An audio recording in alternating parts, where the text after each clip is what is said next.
नमस्कार दोस्तों, मैं हूं जितेंद्र यादव और आप देख रहे हैं जेके एजुकेशन जंक्शन। तो गाइज इस वीडियो में हम बात करने वाले हैं नियोनेटल रिफ्लक्स के बारे में। नियोनेटल रिफ्लक्स कितने प्रकार के होते हैं, कब कब ये अपीयर होते हैं, कब कब ये डिसअपीयर होते हैं। ऐसे अनेकों क्वेश्चन पूछे जाते हैं जितने भी कम्पिटिटिव एग्जाम हैं उनमें। तो वीडियो बहुत ही इंपॉर्टेंट है, वीडियो को एंड तक जरूर देखें। तो चलिए वीडियो शुरू करते हैं। तो चलिए सबसे पहले देख लेते हैं कि रिफ्लेक्सेस ऑफ न्यूबॉर्न होते क्या हैं। तो सबसे पहले इंट्रोडक्शन देख लेते हैं। It is an involuntary response to a stimulus, यानी जब हम कोई भी स्टिमुलस देते हैं बाहर से तो उसके फलस्वरूप जो रिस्पॉन्स आता है, इनवॉलेंट्री रिस्पॉन्स जो आता है, उसको ही हम क्या कहते हैं, रिफ्लेक्स कहते हैं। इनवॉलेंट्री का मतलब होता है अनैच्छिक, यानी कि बिना इच्छा के। यानी कोई भी जब स्टिमुलस देते हैं तो अपने आप जो इनवॉलेंट्री रिस्पॉन्स आता है उसको रिफ्लेक्स कहते हैं। तो रिफ्लेक्स किसी भी स्टिमुलस के रिस्पॉन्स में होने वाली इनवॉलेंट्री और ऑटोमेटिक एक्शन प्रोसेस है जिसमें पर्सन का स्टिमुलस के प्रति कॉन्शियस होना जरूरी नहीं है। तो यहाँ पर सबसे पहले हम पढ़ेंगे types of reflexes in newborn, यानी सबसे पहले यानी कितने प्रकार के रिफ्लेक्सेस होते हैं न्यूबॉर्न के अंदर। तो सबसे पहले यहाँ पर है सकिंग रिफ्लेक्स।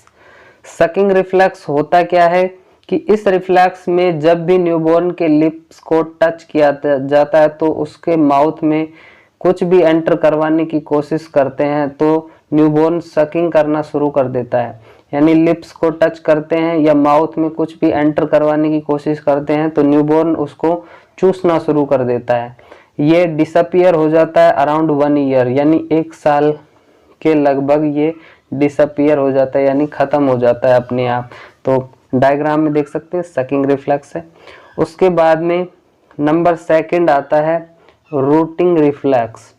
रूटिंग रिफ्लेक्स क्या होता है, इस रिफ्लेक्स में जब भी न्यूबॉर्न बेबी के चिक्स और लिप्स को टच करते हैं तो न्यूबॉर्न अपने फेस को स्टिमुलेटेड साइड की तरफ कर लेता है। यानी कि जब हम चिक को या लिप्स को टच करते हैं साइड से तो न्यूबॉर्न अपने फेस को उसी साइड घुमा लेता है। ऐसा इसलिए करता है कि वो भोजन की तलाश में ऐसा करता है कि शायद उस तरफ उसको भोजन मिलेगा। तो ये डिसअपीयर हो जाता है 3 to 4 months of age. 3 to 4 months of age में ये अपने आप डिसअपीयर हो जाता है। उसके बाद में अगला आता है सॉलोविंग रिफ्लेक्स। नंबर 3 है सॉलोविंग रिफ्लेक्स। तो सॉलोविंग रिफ्लेक्स क्या होता है, जब कोई भी लिक्विड बॉडी बेबी के माउथ में जाता है, जब कोई भी लिक्विड बेबी के माउथ में जाता है तो वह उसे निगलने की कोशिश करता है, यानी उसे सोलो करने की कोशिश करता है। तो सोलोइंग रिफ्लेक्स जो होता है वो कभी भी अपीयर नहीं होता है, ये जन्म के समय शुरू होता है और जब तक आदमी मरता है तब तक इस सोलोइंग रिफ्लेक्स उसके अंदर होता है। उसके बाद में 4th नंबर आता है स्नीजिंग रिफ्लेक्स।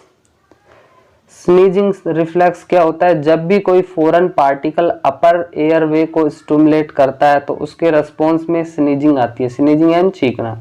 जब भी कोई foreign particle upper respiratory airway को स्टिमुलाई करता है तो उसके रिस्पॉन्स में क्या आ जाती है, स्नीजिंग आ जाती है।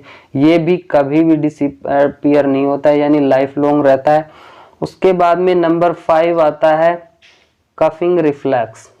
कफिंग रिफ्लेक्स क्या होता है, जब भी कोई फॉरेन पार्टिकल लोअर एयरवे को स्टिमुलाई करता है तो उसके रिस्पॉन्स में कफिंग रिफ्लेक्स देखने को मिलता है।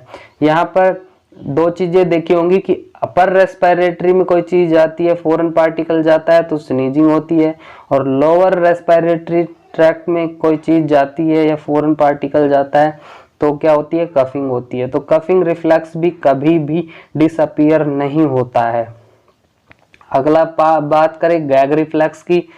गैग रिफ्लेक्स क्या होता है, gag reflex posterior pharyngeal part में स्टिमुलेशन के कारण बेबी के स्टोमक कंटेंट का रिगर्जिटेट होना यानी बैकफ्लो होना गैग रिफ्लेक्स कहलाता है।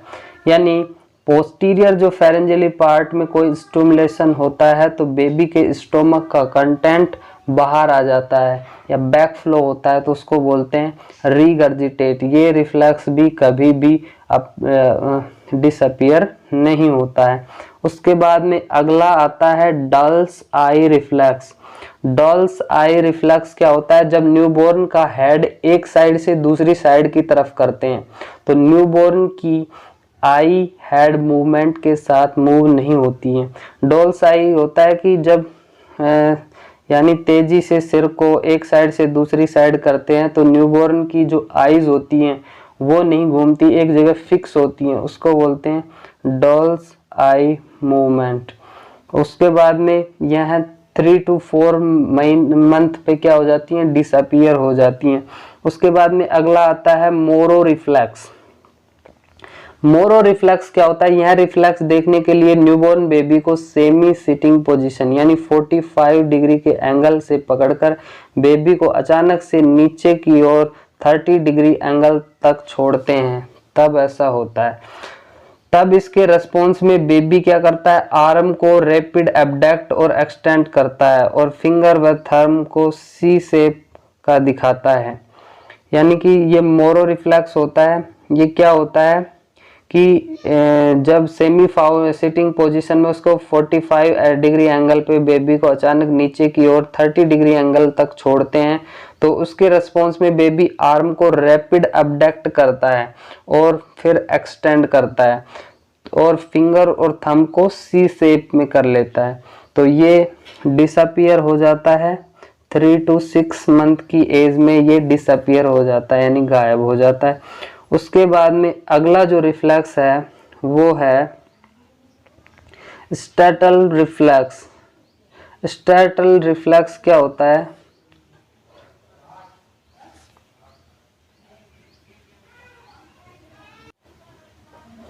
जब भी हम न्यूबॉर्न के सामने जोर से शोर करेंगे तब न्यूबॉर्न इसके रिस्पॉन्स में न्यूबॉर्न आर्म का फ्लेक्शन और एबडक्शन शो करता है।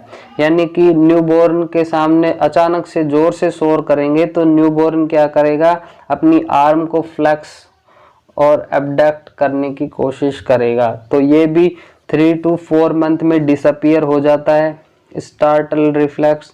उसके बाद में आता है बल्बिंग्स की रिफ्लेक्स।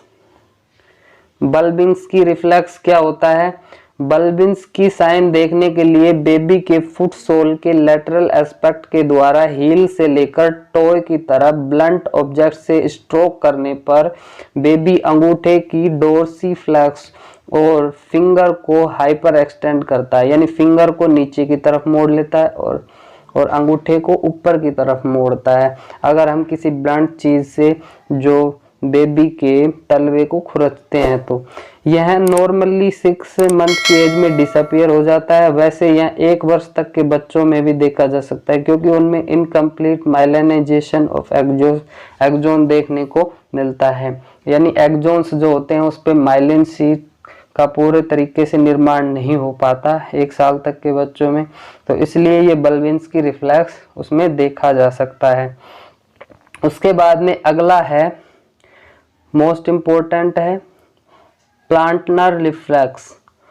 प्लांटनर रिफ्लेक्स क्या होता है, इसे नेगेटिव बल्बिंग्स की रिफ्लेक्स के नाम से भी जाना जाता है। इसमें जब बेबी के सोल को आउटर एस्पेक्ट से स्टिमुलस देंगे तब न्यूबॉर्न बेबी टॉय और फिंगर को डाउनवर्ड कर्ल करके मोड़ लेगा, यानी बेबी को सोल को आउटर एस्पेक्ट की तरफ स्टिमुलेट करते हैं तो न्यूबॉर्न बेबी टॉयज और फिंगर को ऐसे नीचे की तरफ कर्ल करके मोड़ लेता है।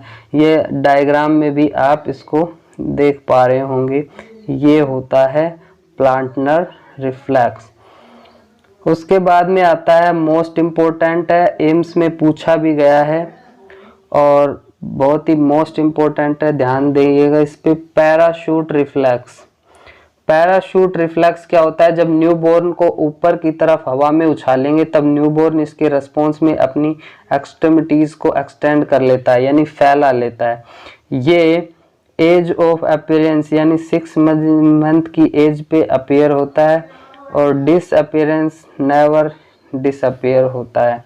उसके बाद में ये जो पैराशूट रिफ्लेक्स है ये पूछा जा चुका है कि न्यूबॉर्न बेबी के अंदर कौन सा रिफ्लेक्स प्रेजेंट नहीं होता है, तो ये पैराशूट रिफ्लेक्स जो होता है वो न्यूबॉर्न बेबी के अंदर प्रेजेंट नहीं रहता है, मोस्ट इम्पोर्टेंट है। उसके बाद में है पैरेज रिफ्लेक्स।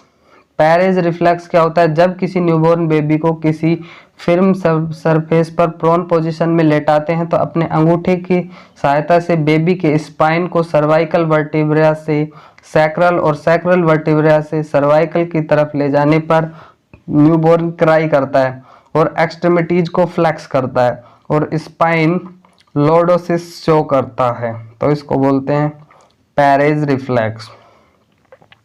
यानी बेबी को कोई जो समतल सतह फ्रेम सतह होती है उस पर प्रोन पोजीशन में लिटा देते हैं। उसके बाद में अंगूठे की सहायता से बेबी का जो स्पाइन होता है उसको सर्वाइकल वर्टिब्रा से सैक्रल वर्टिब्रा तक अंगूठे से लेके जाते हैं। ऐसे अंगूठे की सहायता से इसको रखते हैं तो उस पर न्यूबॉर्न बेबी क्राई करता है और एक्सट्रीमिटीज को फैला लेता है और उसकी स्पाइन ऐसे लॉर्डोसिस की तरह हो जाती है। तो ये डिसअपियर हो जाता है 4 to 6 मंथ की एज में। उसके बाद में अगला आता है Palmer grasp reflex. Palmer grasp reflex क्या होता है? न्यूबॉर्न बेबी के पाम में कुछ भी ऑब्जेक्ट रखेंगे, यानी हथेली में कोई भी चीज रखेंगे तो न्यूबॉर्न बेबी उस ऑब्जेक्ट को पकड़ लेता है और ये मजबूत पकड़ इतनी मजबूत होती है कि उसको उठा भी सकते हैं। तो एज ऑफ डिसअपियर, यानी ये डिसअपियर कब होता है? 4 मंथ की एज में, मोस्ट इम्पोर्टेंट है। उसके बाद में ये वीडियो यहीं समाप्त होती है। तो आई होप ये वीडियो आपको पसंद आई होगी। अगर ये वीडियो आपको पसंद आई तो अपने दोस्तों के साथ शेयर करें, वीडियो को लाइक करें।